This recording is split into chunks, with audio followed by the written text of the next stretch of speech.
Recognized as the greatest rally raid in the world and one of the biggest motorsports events on the planet, the Dakar is more than just a race and represents the ultimate human and sporting adventure.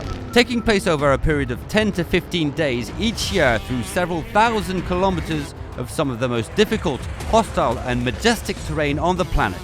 The event brings together both amateur and professional competitors in a test of human endurance and spirit. It's man, machine and nature against each other in an epic challenge where just getting across the finish line is a huge achievement. The history of the Dakar dates back to 1977 when the idea of the adventure began. Motorcycle racer Thierry Sabine found himself lost in the Libyan desert during the Abidjan-Nice rally. Saved from the sands, he returned to France still enthralled to this landscape and promising himself he would share his fascination with as many people as possible. He proceeded to come up with a route starting in Europe, continuing to Algiers and crossing Agadez before eventually finishing at Dakar. The founder coined a motto for his inspiration: a challenge for those who go, a dream for those who stay behind. Courtesy of his great conviction and that modicum of madness peculiar to all great ideas, the dream quickly became a reality. On the 26th of December 1978, 182 vehicles turned up in the Place du Trocadéro in Paris for a 10,000-kilometer journey into the unknown for the inaugural race. Among the 74 trailblazers who made it to the Senegalese capital, Cyril Neveu, at the handlebars of a Yamaha 500 XT, wrote the opening entry on the honours list of the greatest rally in the world. Since then, the race has continued to adapt and evolve, going beyond what's been done before, winning over the public with stories of ordinary adventurers defying the wilderness with limited resources. Sadly, in 1986, the race lost its founder and inspiration, Thierry Sabine, who died as he lived chasing adventure in the Sahara Desert. During the running of that year's race, his helicopter crashed into dunes during a sandstorm whilst out searching for vehicles. His legacy lived on, however, and the race that he inspired has grown into the biggest annual rally raid event in the world. A race that has taken place every year since its inception, except for 2008, when it was cancelled due to security concerns. With each year's edition of the race, new pages have been written into the history of this remarkable event, with each telling a story of extraordinary feats of human endeavour and featuring some names in legend. Names such as Stéphane Péterancel, who has won the race an incredible 13 times with victories in both the motorcycle and car classes. Harry Vatanen, who won the race in 4 consecutive years in the cars category from 1987 to 1991. As well as Jutta Kleinschmidt, who in 1998 became the first female to win a stage in Dakar, later going on to do even better when in 2001, behind the wheel of a Mitsubishi, she became the first woman to win the overall event. Looking back, it is a history that to date can be divided into 3 distinct chapters, shaped by the lands through which it has journeyed and the people it has touched. From its early and inspired beginnings journeying out of Europe and into the harsh yet beautiful conditions of the African continent, the race grew in legend and stature, spanning 24 countries in Europe and Africa, and winning over fans and competitors alike, all bound by a spirit of adventure and willingness to journey into the unknown. The success of the event and its growing worldwide popularity, however, also brought with it growing security concerns. This culminated in 2008, when the dark shadow of terrorism cast itself over what would have been the 30th edition of the race, forcing its cancellation that year. However, the spirit of the Dakar, which had its origins on the African continent, was to live on elsewhere.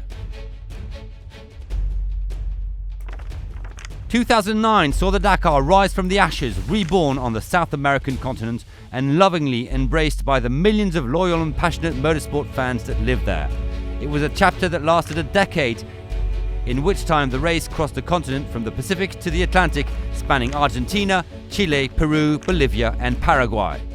Each year, legions of fans, about 4 million, lined the roads of Dakar to watch competitors battle to the unique and challenging conditions of the South American landscapes. From vast deserts to amazing highlands, salt flats and floods, the land of the people of South America firmly etched their place in the history of the Dakar. 2020 marked the beginnings of a new chapter in the Dakar history, with the race shifting to the Middle East. Saudi Arabia offered to all competitors a wonderful journey across the mountains and the empty quarter, giving people the opportunity to discover this new area and the thrill of racing through undiscovered terrain for the first time. Ricky Brabeck on his bike and Casey Curry in an SSV were the first Americans to win the Dakar. With Carlos Sainz in cars, Ignacio Casale on his quads and Andrei Kargidov in the truck race, they will remain in the history as the first winners in this new region. Saudi Arabia and its regions hasn't yet revealed all its secrets. Although the race takes place over 2 weeks with one rest day in between, the Dakar actually begins well before the starting podium and represents a huge logistical and technical challenge. 1 month prior to the event, many of the vehicles competing in Dakar, including those of the race organisers, are shipped together from France to the start in the host country. About a week prior to the start, competitors and organisers arrive in Saudi Arabia. This is followed by what's known as Scrutineering. Taking place over 2 days prior to the event, it involves both an administrative and technical component. The administrative requires all competitors submit to a whole host of regularity obligations, such as checking of licenses and medical forms, whilst the technical part involves the reviewing of competitors' vehicles, such as navigation and safety equipment. The scrutineering phase also enables competitors to make any last-minute adjustments, such as fine-tune the settings, double-check all the nuts and bolts, and finish welding the subframes. Once scrutineering is finished, competitors must attend a big race briefing where they receive important race information. After all this is done, then and only then can competitors finally take their place on the starting podium. It is here, 1 day before the actual race, that all competitors are presented one by one to a crowd of cheering fans. After all the challenges of just getting to the starting podium, what awaits competitors is the most intense and challenging 2 weeks of their lives. This is because despite changing paces, the central pillar of the Dakar Rally is and always has been endurance. The challenge of overcoming thousands of kilometers of some of the most difficult terrain on the planet and battling the many physical, mental and mechanical challenges along the way is what makes the Dakar so unique. In fact, so difficult is the challenge that it is not uncommon for at least 50% of the field to fail to complete the journey. Another unique thing about Dakar is that everyone can potentially enter. You don't need to be a rally raid champion to take part. In fact, the vast majority of its competitors are amateurs. The only condition is to be at least 18 years of age and possess an FIA or an FIM international license for cars, trucks, bikes and quads. Motorbikes and UTV riders, however, are subject to a selection criterion which requires candidates to have already finished a qualifying rally raid. The openness of Dakar means that each year it attracts a diverse range of competitors spanning the broad spectrum of humanity. Whether they be amateurs, professionals and even celebrities, all share a common desire to compete in the race and are bound by the spirit of Dakar and the brotherhood it brings. In fact, although they are ultimately competing against each other, camaraderie is essential. It is a common feature of the race for competitors to stop and help each other out when encountering difficulty. This camaraderie finds expression each night at the end of each day's racing in the bivouac sites. The bivouac is the place where participants camp for the night and appears to be like a travelling village following the race. There are between 2,500 and 3,000 people in a bivouac, including competitors, mechanics, team staff, rally officials, medical staff and media representatives. Every race day in the Dakar starts and ends at a bivouac and is made up of two different sections known as the Special and the Liaison. The Special stages are the most exciting parts of the Dakar. These are the competitive timed sections, often off-road, across hostile terrain in which competitors try to achieve the fastest time possible while trying desperately not to crash out completely. The time set in the special stage, to which are added possible penalties, determines the overall positions in the classification standings.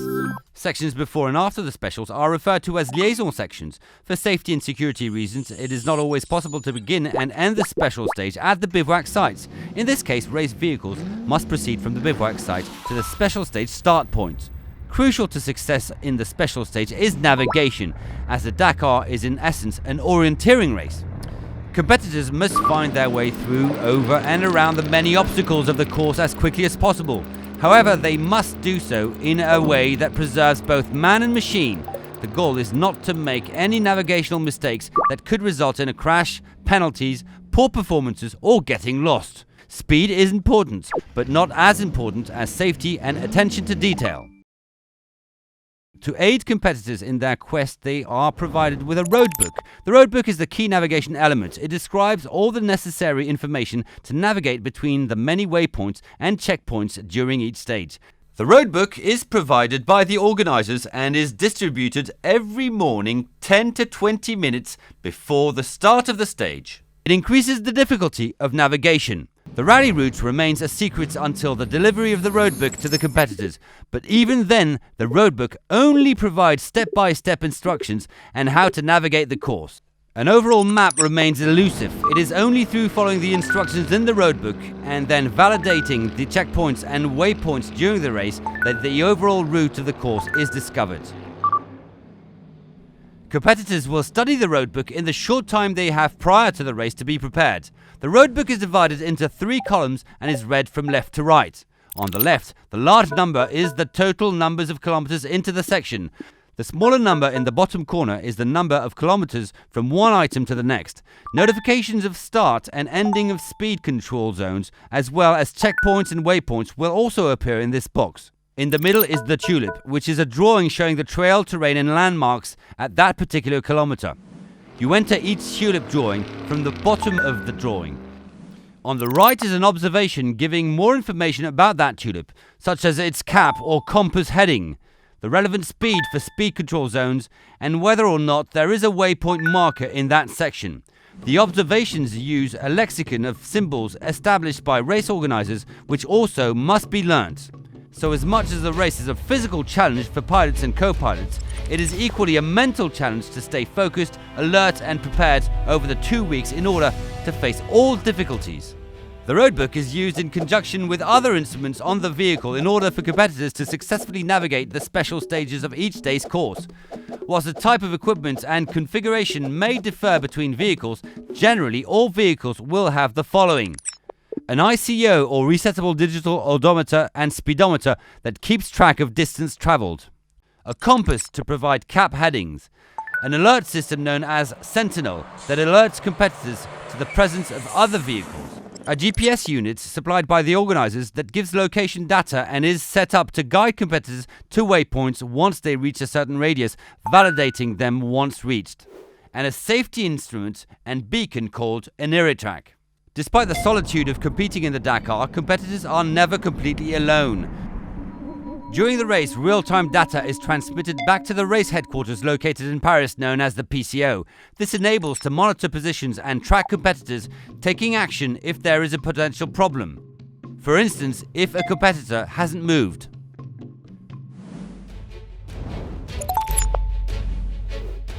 The Dakar features 5 categories of vehicles teamed by 1 to 3 competitors, not counting support crew for the larger professional teams. These categories are the motorcycles, cars, quads, trucks and more recently the lightweight cross-country vehicles. Whilst these categories do feature professional teams with backing from large auto constructors who see the Dakar as the ideal testing ground for their vehicles and prototypes, the majority of the field comes from the amateur ranks or privateers. However, whether it be factory cars officially entered by constructors to buggy prototypes assembled in a garage by an enthusiastic amateur, the Dakar has always been for those that compete more than just a race.